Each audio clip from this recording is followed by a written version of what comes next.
அழுத்தங்கள் இந்த விடயம் சம்பந்தமாக பிரயோகிக்கப்பட்டிருக்காவிட்டால் இந்த அரசாங்கம் இந்த வர்த்தமானியை வாபஸ் பெற்றிருக்க மாட்டோம் என்றது எங்களுக்கு நன்றாக தெரியும். இந்த அரசாங்கம் எங்களுடைய கருத்துக்களை மட்டும் கேட்டு நாங்கள் நியாயத்தை சொல்லுகின்ற பொழுது அந்த கருத்துக்களை கேட்டு நடந்து கொள்வதாக இருந்தால் இந்த இனப்பிரச்சனை இருந்திருக்காது. 28ஆம் தேதி வெளியிடப்பட்ட வடமாகாணத்தில்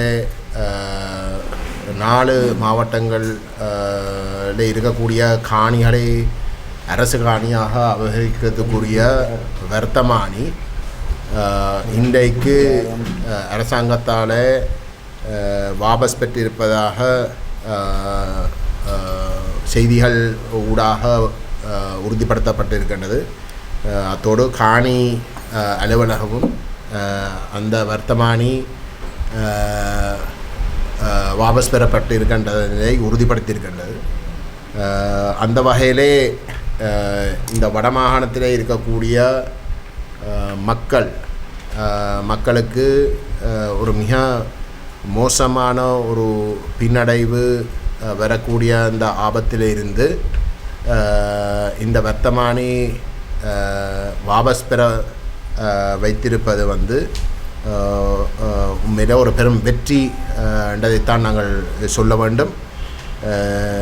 அந்த வகையிலே முதல் கட்டமாக நாங்கள் பாராளுமன்றத்திலே இந்த விடயத்தை மிகப்பெரிய லெவலே கொண்டு சென்று ஒரு பாரிய ஒரு அழுத்தத்தை ஏற்படுத்துவதற்கு பல நடவடிக்கைகளை மேற்கொண்டிருந்தோம். அந்த வகையில் நான் பாராளுமன்றத்தில் ஒரு ஒத்துழைப்பு பிரேரணையை முன்மொழித்த பொழுது அதை வழிமொழித்து அதை ஆதரித்த பாராளுமன்ற உறுப்பினர் தமிழ் அரசு கட்சியுடைய பாராளுமன்ற குழுத் தலைவர் ஸ்ரீதரன் அவர்களுக்கு நான் நன்றி தெரிவிக்க விரும்புகின்றேன். அத்தோடு தமிழரசு கட்சியுடைய பாராளுமன்ற குழு உறுப்பினர்கள் அந்த விவாதத்தோடு கலந்து கொண்டு அதுக்கு ஒத்துழைத்ததும், அதே போன்று வைத்தியர் அர்ச்சுனா அவர்களும் அந்த ஒத்துழைப்பு பிரேரணையில் கலந்து கொண்டு எங்களுடைய கருத்துக்களை முழுமையாக ஆமோதித்து ஆதரித்து கதைச்சதுக்கு அவருக்கும் நன்றியை கூறி, 2ஆம் கட்டமாக இந்த தமிழ் தேசிய பேரவை உங்களுக்கு தெரியும், கொழும்பில் இருக்கக்கூடிய வெளிநாட்டு தூதரகங்களை நாங்கள் இந்த விடயம் சம்பந்தமாக குறிப்பாக இந்த வர்த்தமானி வாபஸ் பெற்றே ஆக வேணும் என்ற விடயத்தை வலியுறுத்தி தொடர் சந்திப்புகளை நாங்கள் மேற்கொண்டிருந்தோம். அந்த தூதரகங்கள் எங்களுக்கு வாக்குறுதி வழங்கினவை தாங்கள் அரசாங்கத்தோடு இந்த பிரச்சனையை எழுப்பி அதுக்குரிய ஒரு நியாயத்தை பெற்றுக் கொடுப்பதாக எங்களிடம் வாக்குறுதி வழங்கியிருந்தவை. அவர்களுக்கும் நாங்கள் ஒரு மிகப்பெரிய ஒரு நன்றியை கூற விரும்புகின்றோம். உண்மையிலே அவர்களுடைய அழுத்தங்கள் இந்த விடயம் சம்பந்தமாக பிரயோகிக்கப்பட்டிருக்காவிட்டால் இந்த அரசாங்கம் இந்த வர்த்தமானியை வாபஸ் பெற்றிருக்க மாட்டோம் என்றது எங்களுக்கு நன்றாக தெரியும். இந்த அரசாங்கம் எங்களுடைய கருத்துக்களை மட்டும் கேட்டு நாங்கள் நியாயத்தை சொல்லுகின்ற பொழுது அந்த கருத்துக்களை கேட்டு நடந்து கொள்வதாக இருந்தால் இந்த இனப்பிரச்சனை இருந்திருக்காது. அப்படி இல்லாமல் இந்த பிரச்சனை இவ்வளோத்துக்கு மோசமாக நடைபெற்றிருக்கிறதுக்கு காரணம் தமிழ் மக்களுடைய நியாயமான நிலைப்பாடுகள் எதையும் மதிக்களிக்காமல் அவர்கள் ஒருதலைபட்சமாக ஒரு இனவாத கோணத்தில் முடிவுகள் எடுக்கிற காரணமாகத்தான் இந்த இனப்பிரச்சனை இந்தளவு தூரத்துக்கு வளர்ந்திருக்கின்றது. அந்த வகையிலே பாராளுமன்றத்தில் நாங்கள் இந்த பிரச்சனையை அரசியல் ரீதியாக கிளப்பி கணிசமான அழுத்தங்களை போட்ட பொழுது எங்களுடைய அந்த முயற்சிகள் என்று சொல்லுகின்ற பொழுது தமிழ் பாராளுமன்ற உறுப்பினர்கள் இணைந்து எடுத்த அந்த முயற்சிகளை கொச்சைப்படுத்துகின்ற வகையிலே அரசாங்கத்துடைய கருத்துக்கள் அமைந்திருந்தது. அந்த ஒத்திவைப்பு பிரேரணையிலே கூட திரு விமல் ரத்நாயக்கருடைய பேச்சை நீங்கள் கேட்டீர்களாக இருந்தால் அது எங்களை நிராகரிக்கிற வகையிலே தான் அவருடைய கருத்துக்கள் அமைந்திருந்தது. அது மட்டுமல்லாமல் தேசிய மக்கள் சக்தியுடைய யாழ்ப்பாணத்தை சார்ந்த ஒரு பாராளுமன்ற உறுப்பினர் பேசியிருந்தார். அவரும் அந்த வர்த்தமானியை முற்றுமுறையாக நியாயப்படுத்தி நாங்கள் தேவையில்லாமல் குழப்பம் என்ற கோணத்தில் தான் அந்த கருத்துக்கள் அந்த அந்த அந்த இடத்துல தெரிவு செய்திருந்தது. ஆனால் அது ஒன்றும் வெற்றி பெற முடியாத ஒரு நிலைக்கு போனதுக்கு ஒரு மிக முக்கிய காரணி ஸ்ரீலங்கா முஸ்லீம் காங்கிரஸுடைய செயலாளர் கௌரவ பாராளுமன்ற உறுப்பினர் நிசாம் காரியப்பர் அவர்களுடைய பேச்சும் அவருடைய ஒத்துழைப்பும் மிகவும் முக்கியம். ஏனென்றால் அவர் எங்களுடைய அந்த ஒத்துழைப்பு பிரேரணையை முழுமையாக ஆதரித்து அதை ஆமோதித்து பேசின இடத்துல இது தமிழர் வளமையாக குழப்பறதானே என்று அரசாங்கம் சொல்லி கொச்சைப்படுத்துகின்ற அந்த முயற்சி தோல்வி அடைஞ்சது. ஆகவே ஸ்ரீலங்கா முஸ்லீம் காங்கிரஸுக்கும் விசேஷமாக திரு ஜனாதிபதி சட்டத்தின் நிசாம் காரியப்பர் அவர்களுக்கும் நாங்கள் அந்த ஒத்திவைப்பு பிரேரணையில் ஒரு மிகவும் முக்கியமான ஒரு உரை ஒன்று ஆட்டினதுக்கு நாங்கள் நன்றியை சொல்ல விரும்புகின்றோம். அதே போன்று அவர் அதுக்கு பிறகும் இந்த அழுத்தம் காரணமாக தவிர்க்க முடியாமல் பிரதமர் ஹரணி அமரசூரிய அவர்கள் பாராளுமன்றத்திலே அனைத்து வடகிழக்கை பிரதிநிதித்துவப்படுத்துகின்ற பாராளுமன்ற உறுப்பினர்களை அழைத்து இந்த விடயம் சம்பந்தமாக பாராளுமன்றத்தில் ஆராய்ந்த பொழுதும் கூட எனக்கு அருகிலே நின்று எங்களோடு முழுமையாக ஒத்துழைத்து திரு நிசாம் காரியப்பர் அவர்கள் பேசியிருந்தார். அதே போன்று திரு ரவுஃப் ஹக்கீம் அவர்களும் அந்த கூட்டத்தில் கலந்து கொண்டு இந்த வர்த்தமானிக்கு எதிராக தன்னுடைய கட்சியுடைய நிலைப்பாட்டை வலியுறுத்தியிருந்தார். ஆகவே இது அனைத்து ஒரு கூட்டு முயற்சி மிகவும் வெற்றிகரமாக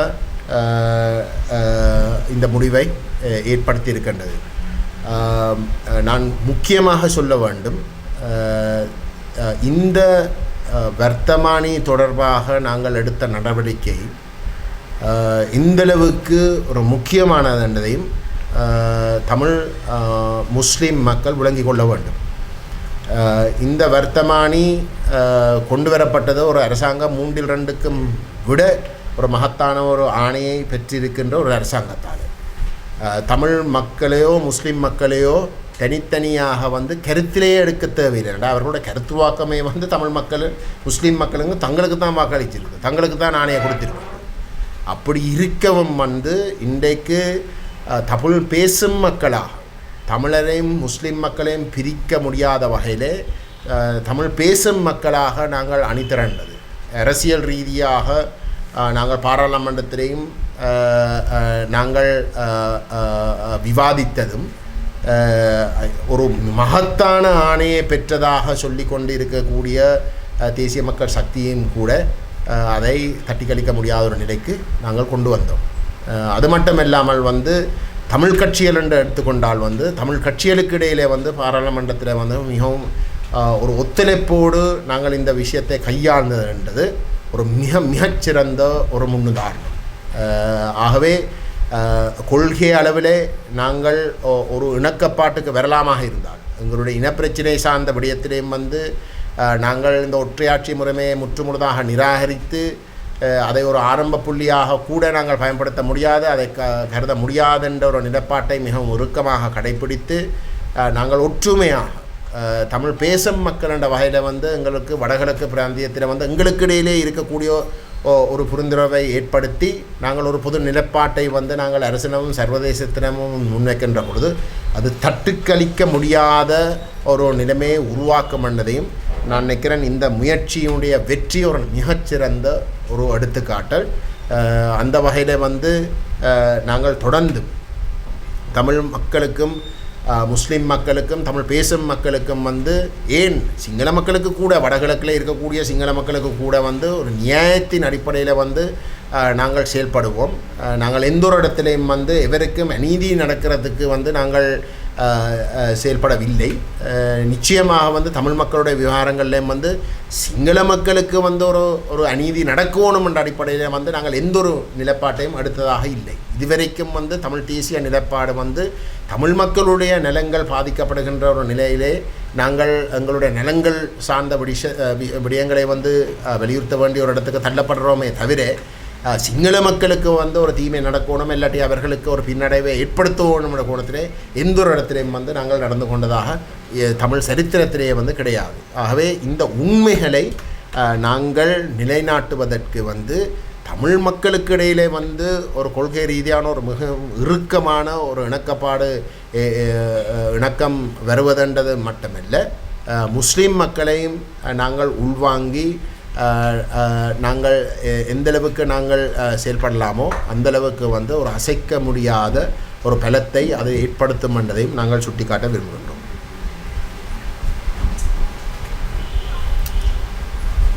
ஏற்கனவே இந்த காணி சுவீகரிப்பு தொடர்பில் வடமராட்சி கிழக்கில் ஏற்கனவே செய்யப்பட்ட காணி சுவீகரிப்பு ரத்து செய்யப்பட்டது. ஆனால் ஏற்கனவே வனஜீவராசிகள் திணைக்களம், வன பாதுகாப்பு திணைக்களம் கொஞ்சம் காணிகளை கையகப்படுத்தி வைத்திருக்கிறது. அது இன்னும் ரத்து செய்யப்படவில்லை. அந்த பகுதிகளுக்கு மக்கள் தமது தொழில் நடவடிக்கை கூட செல்ல முடியாமல் இருக்கிறது. அதே நேரம் வடமராட்சி கிழக்கிலே பல இடங்கள் மக்களுக்கு சொந்தமான உறுதி காணிகளில் இராணுவ முகாம், கடற்படை முகாம்கள் அமைக்கப்பட்டிருக்கிறது.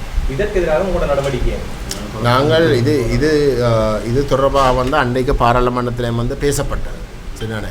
உண்மையிலே அதை அந்த வர்த்தமானி தொடர்பாக வந்து குறிப்பாக வந்து அதை பற்றி மட்டும்தான் உத்தியோகபூர்வமாக வந்து பேசப்பட்டு இருந்தாலும் கூட காணி அமைச்சரை வந்து நாங்கள் எழுப்பின விடயங்களுக்கு வந்து பதிலளிக்கிற வகையில் வந்து சொல்லியிருந்தவர் வந்து தாங்கள் ஒரு கமிட்டி ஒன்றை நியமிக்கப் போவதாக, அந்த கமிட்டி இந்த ஃபாரஸ்ட் மற்றது வைல்ட் லைஃப் டிபார்ட்மெண்ட் ஊடாக வந்து வெளியிடப்பட்டிருக்கின்ற வர்த்தமானி அறிவித்தல்கள் ஊடாக அபகரிக்கப்பட்டிருக்கின்ற விவசாய காணிகள் போன்ற தனியார் காணிகள் போன்ற அரசு காணி அற்ற வேறு தனியார் காணி, ப்ரைவேட் லேண்டுன்னு தான் சொல்லணும், தனியார் காணிகள், உறுதி காணி அல்லாத அரசு காணி அல்லாத தனியார் காணி திரும்பவும் மக்களிடம் வழங்குவது தொடர்பாக வந்து ஆராய்வதற்கு தாங்கள் நடவடிக்கை எடுக்கப் போவதாக வந்து அறிவிச்சிருக்கிறார்கள். அந்த இடத்துல தான் நாங்கள் சுட்டி காட்டியிருந்தோம். இந்த வர்த்தமானிக்கு கூட தமிழ் மக்களுடைய காணி தொடர்பாக வடமாகாணத்தில் வந்து நிறைய பிரச்சனைகள் இருக்குது, உறுத்து சார்ந்த பிரச்சனைகள் இருக்கின்றதை நாங்களே ஏற்றுக்கொள்கின்றோம். நாங்கள் அதை எத்தனையோ இப்போ போர் முடிஞ்ச காலத்தில் இருந்து நாங்கள் அதை வலியுறுத்தியும் பெறுகிறோம். அதெல்லாம் தீர்க்கப்பட வேணும் என்று உறுதிகள் வழங்கப்படவில்லை. அரசு காணிகளில் வந்து மக்கள் வீடுகள் கட்ட அனுமதிச்சு இல்லை. யாழ்ப்பாண நகரத்திலே வந்து கரையோர பிரதேசத்தை எடுத்துக்கொண்டீங்கன்னா வந்து குருநாகர் வந்த பாசையூர், நாவாந்துறை போன்ற இடங்களில் வந்து அரசாங்கமே வந்து அனுமதித்து வந்து அந்த காணிகள் வீடுகள் கட்டப்படுறதுக்கு அனுமதிச்சு வந்து உறுதிகள் வந்து எழுதி கொடுக்கு. அப்போ அப்படிப்பட்ட கணக்க பிரச்சனை இருக்குது. அப்போ இதுகளை தீர்ப்பதற்கு வந்து இந்த அரசு காணியாக வந்து மாற்றி அமைக்கிற சட்டத்தை முற்றிலும் ஏற்றுக்கொள்ள முடியாது. அதை கைவிட்டு விட்டு நீங்கள் ஒரு கமிஷன் இல்லாட்ட ஒரு கமிட்டி ஒன்றை உருவாக்கி இது ஆராய்ந்து முடிவுகள் எடுக்கப்பட்டு அதுக்கு பிறகு வந்து அதை நடைமுறைப்படுத்துவது, அந்த தீர்வுகளை கொடுப்பதற்கு தேவைப்படுகின்ற புது சட்டங்கள் தேவைப்பட்டால் வந்து அந்த சட்டங்களை உருவாக்கி வந்து செய்திருக்கணுமே தவிர அவர்கள் இருக்கிற ஒரு தவறான சட்டத்தை வச்சு கொண்டு வந்து இந்த விஷயங்களை கையாளுறன்ற பேரில் வந்து இங்கே காணியை அபகரிக்கிறதுக்குரிய நடவடிக்கையை வந்து நாங்கள் ஒரு போதிலும் ஏற்க முடியாதுன்னு சொன்னோம். ஆகவே அந்த வைல்ட் லைஃப் மற்றது ஃபாரஸ்ட் காணிகள் தொடர்பாக வந்து அரசாங்கம் மீள்பரிசீலனை செய்யும் என்ற ஒரு வாக்குறுதியை வந்து எங்களுக்கு வழங்கியிருக்கிறார்.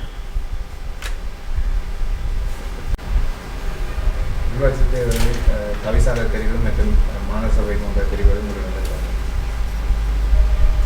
நாங்கள் ஒரு அறிக்கையை வெளியிட்டோம்.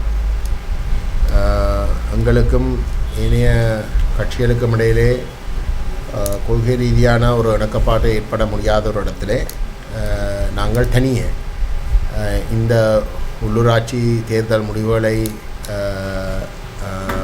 அந்த ஆணைக்கு மதிப்பளித்து நாங்கள் எவ்வகையில் வந்து நடந்து கொள்ள வேணும் என்ற விஷயத்தை ஆராய்ந்து தமிழ் தேசிய பேரவை ஏகமனதாக வந்து முடிவுகளை அறிவித்திருக்கின்றது. அதாவது எந்த முதலாவது விடயம், இந்த மக்களுடைய ஆணை வந்து தமிழ் தேசியத்துக்கான ஒரு ஆணை. அந்த தமிழ் தேசியத்துக்கான ஆணை வந்து மிகவும் ஒரு பலமான ஒரு ஆணையாக இந்த உள்ளூராட்சி தேர்தலூடாக கிடைச்சிருக்கின்றது. ஆகவே முதலாவது முக்கியமான விடயம் நாங்கள் கடைப்பிடிக்க வேண்டியது வந்து தமிழ் தேசியத்துக்குரிய அந்த ஆணை. ரெண்டாவதாக வந்து எங்களுக்கு தெரியும், அப்படி தமிழ் தேசியத்துக்கு மக்கள் இந்த தேர்தலில் வாக்களிச்சிருந்தாலும் கூட எந்த ஒரு கட்சிக்கும் வந்து அறுதி பெரும்பான்மையை மக்கள் வழங்கவில்லை. ஆனால் தமிழ் தேசியத்துக்குரிய அந்த ஆணையை நாங்கள் பாதுகாப்பதாக இருந்தால் அறுதி பெரும்பான்மை இல்லாத நிலையில் வந்து அந்த தமிழ் தேசியத்தை வலியுறுத்தி வாக்குகளை பெற்று வந்திருக்கின்ற தரப்புகளுக்கு வந்து ஒரு கடமை இருக்கின்றது வந்து அந்த தமிழ் தேசிய நிலைப்பாட்டை வந்து ஒவ்வொரு சபையிலையும் வந்து பாதுகாப்பது. அந்த வகையிலே வந்து நாங்கள் ஒரு தமிழ் தேசிய தரப்பு தவிசாளரும் உபதவிசாளர் பதவியரையும் பெற வேணும் என்றது எங்களுடைய பார்வை, உறுதியான நம்பிக்கை. அந்த வகையில் வந்து முதலாம் இடத்தை பெற்றிருக்கின்ற ஒரு கட்சி, தமிழ் தேசியத்தை வலியுறுத்தி வந்திருக்கின்ற கட்சிக்கு தவிசாளர் பதவியையும் மேயர் பதவியையும் நியமிக்கக்கூடியதாக நாங்கள் ஏற்றுக்கொள்ளுகின்றோம். அதுக்கு எங்களுடைய பூரண ஒத்துழைப்பு இருக்கும். ரெண்டாம் இடத்தில் இருக்கக்கூடிய தமிழ் தேசியத்தை வலியுறுத்தி வந்திருக்கின்ற கட்சிக்கு உபதவிசாளர் இல்லாட்டி பிரதி மேயர் பதவியை நியமிப்பதற்கு அவர்களுக்கு உரிமை உண்டு என்ற நிலைப்பாட்டின் அடிப்படையிலே நாங்கள் அனைத்து சபைகளிலேயும் வந்து எங்களுடைய உறுப்பினர்களுக்கு வந்து அந்த அடிப்படையிலே செயல்படுவதற்கு நாங்கள் வலியுறுத்தி இருக்கின்றோம். அதாவது யாழ்ப்பாணத்தை எடுத்துக்கொண்டால் வந்து தமிழ் தேசிய பேரவைக்கு சைக்கிள் சின்னத்துக்கு 4 சபைகளில், விசேஷமாக பருத்தித்துறை நகரசபை, சாவச்சேரி நகரசபை, வெல்வெட்டித்துறை நகரசபை, மற்றது ஊர்காவத்துறை பிரதேச சபை, இந்த 4 சபைகளிலே நாங்கள் முதலாம் இடத்தை தமிழ் தேசிய கட்சிகள் என்று பார்க்கின்ற பொழுது நாங்கள் முதலாம் இடத்தில் பெற்றிருக்கின்ற இடத்திலே நாங்கள் தவிசாளர் பதவிக்கு வந்து நாங்கள் எங்களுடைய உறுப்பினர் ஒருவரை வந்து நாங்கள் முன்னிறுத்துவோம். அவர் அந்த 4 சபையிலும் வந்து ஏனைய தமிழ் தேசியம் சார்ந்த கட்சிகள் வந்து அந்த உறுப்பினருக்கு ஒத்துழைக்க வேண்டும் என்று நாங்கள் எதிர்பார்க்கின்றோம். அதே போன்று 2ஆம் இடத்திலே இருக்கக்கூடிய அந்த 4 சபையிலே இருக்கக்கூடிய கட்சிக்கு எங்களுடைய பூரண ஆதரவு உபதவிசாளர் பதவிக்கு கிடைக்கும். அதே போன்று ஏனைய சபைகள், இந்த 4 சபைகளுக்கு அப்பால் இருக்கக்கூடிய ஏனைய சபைகளிலே நான் நினைக்கிறேன் தமிழரசு கட்சி தான் முதலாம் இடத்திலே யாழ்ப்பாணத்தில் இருக்கின்றது. அதே போன்று ஏனைய மாவட்டங்களிலேயும் வந்து ஒரு சில இடங்களை தவிர தமிழரசு கட்சி தான் முதலாம் இடத்தில் இருக்கின்றது.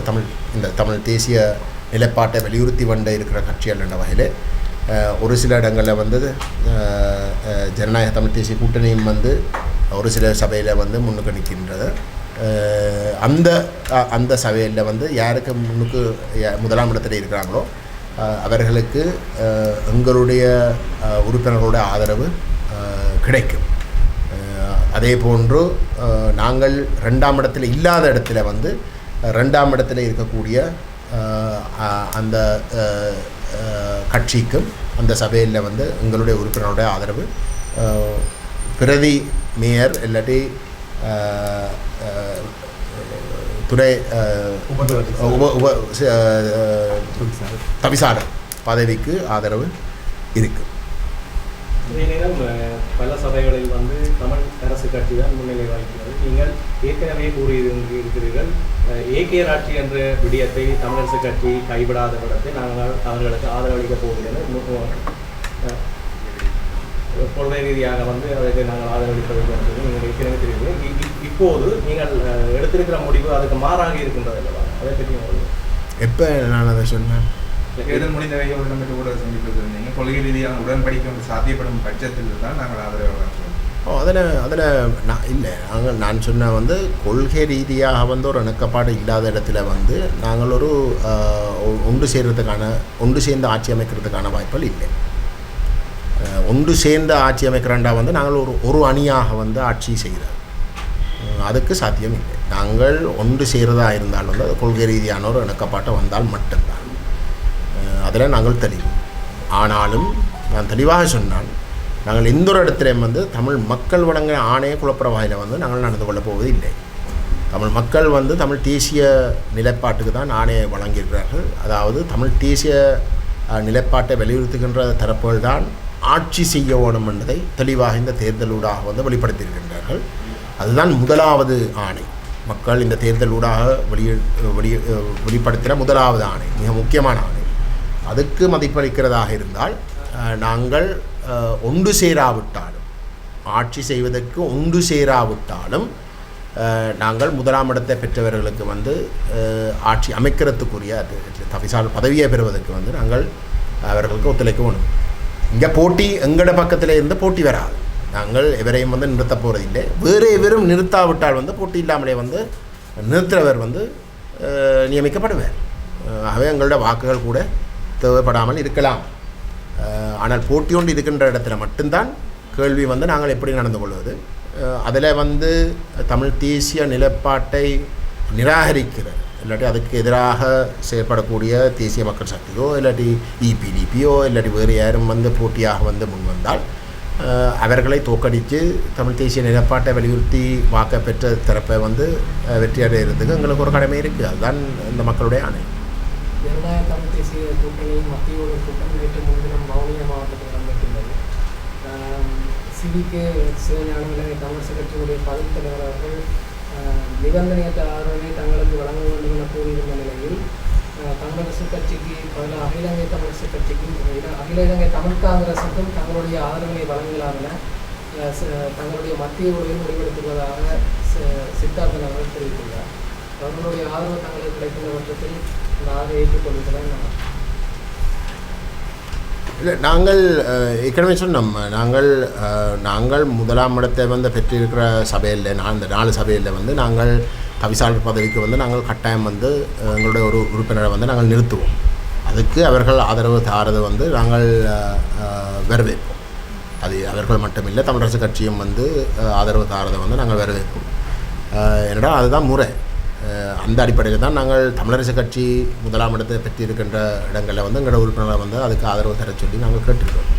அதே போன்று நான் நினைக்கிறேன் வன்னி மாவட்டங்களில் வந்து சங்கு சின்னம் வந்து ஜனநாயக தமிழ் தேசிய கூட்டணியும் வந்து ஒரு சில இடங்களில் வந்து முதலாம் இடத்தை பெற்றிருக்கிறார். அவர்களுக்கு வந்து அந்தந்த இடங்களில் வந்து எங்களோட ஆதரவு இருக்குது. அதே போன்று 2வது பிரதி தவிசாளர் பதவிக்கும் நாங்கள் கணிசமான சபையில் வந்து விசேஷமாக யாழ்ப்பாணத்தில் வந்து 2ஆம் இடத்துல இருக்கிறோம். அந்த இடத்துல வந்து அவர்களுடைய ஆதரவு அந்த பதவிக்கும் வந்து நாங்கள் எதிர்பார்க்கலாம். அதுதான் முறை. அதாவது கூட 4 சபைகளுக்கு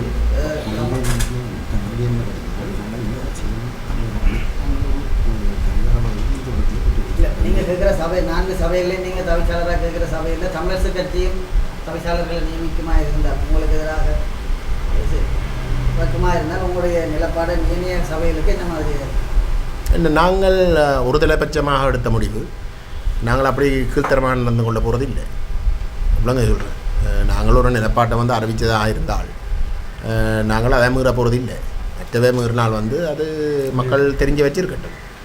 என்ன, நீங்கள் போட்டியிடக்கூடிய 4 சபைகளுக்கான வேட்பாளர்கள் தவிசாளர் வேட்பாளர்கள், அதுபோல் ஜாழ் மாநகர பிரதி மேயர் வேட்பாளர் அதில் அனைத்தும் அறிவிக்கப்படும்.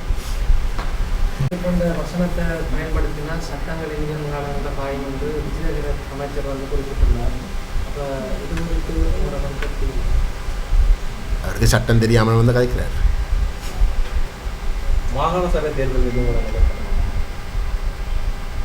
என்ன மாகாண சபை தேர்தல் பற்றி ஒரு மாகாண சபை தேர்தல் வந்தால் நீங்கள் எவ்வாறான போட்டி நீங்கள் பங்கு பெற்றீர்கள்? இதே தமிழ் தேசிய பேரவையாக பங்கு பெற்றுமா அல்லது எவ்வாறு உங்களோட நடவடிக்கை?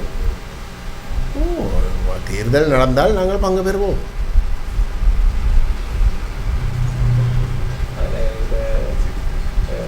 தமிழரசு கட்சியில் இப்போவே சொல்லப்படுகிறது முன்னாள் பாராளுமன்ற உறுப்பினர் எம்.ஏ. சுமந்திரன் அவர்கள் முதலமைச்சர் வேட்பாளர். உங்கள் தரப்பில் அவ்வாறு ஏதாவது முன்மொழிகள் இருக்கிறதா? யார் முதல்வர் வேட்பாளர் அப்படி ஏதாவது முன்மொழிகள் ஏதாவது இருக்கிறதா, பேசப்பட்டிருக்கிறதா? என்ன இப்போதைக்கு வந்து அடிப்படுகிற பெயர்களை கருத்தில் கொண்டால் வந்து நாங்கள் ஒரு தும்பு தடியை நிறுத்தலாம் என்று நினைக்கிறோம்.